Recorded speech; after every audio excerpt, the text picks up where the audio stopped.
কক্সবাজার জেলায় আমরা 18 সাল থেকে কাজ করছি ডেনমার্ক সরকারের অর্থায়নে। কক্সবাজার জেলার 4টি বিশেষ উপজেলাকে বেছে নিয়েছি কাজ করার জন্য, যেখানে পানীয় জল এবং উন্নত স্যানিটেশনের অভাব রয়েছে। টেকনাফ, উখিয়া, রামু এবং কক্সবাজার সদরে কাজ করার জন্য বেছে নিয়েছি।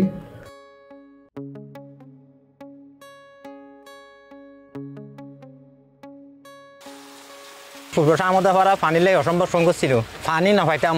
পানি খাইতে আনা তো খুব কষ্ট হইতো, দূরে যায় যে লাইন ধরে পানি আনা হইতো, দূরত্ব যায় পানি আনলেও পানি ঠিকভাবে না পাইতাম। তারা মেম্বার চেয়ারম্যানের মাধ্যমে খাইছে অর্থন ফাইকা পাই। আবার আমাতে বেশি সুন্দর আর পানি চলে।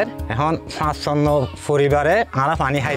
আসলে আমাদের এখানে পানি শুকনো মৌসুমে শুকাইয়ে যায়, তখন পানি কোনো টিউবওয়েল থেকে পানি আসে না।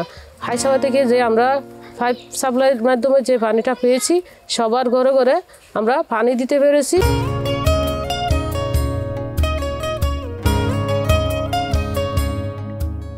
মানুষের এই চাহিদার কথা বিবেচনায় রেখে হাইসাওয়া সৌরবিদ্যুৎ চালিত পানি সরবরাহ প্রকল্প স্থাপন করেছে এবং এই প্রকল্পের মাধ্যমে আমরা এই চাকমারকুল ইউনিয়নের 55টি পরিবার প্রথম এই প্রকল্পের আওতায় এসেছে।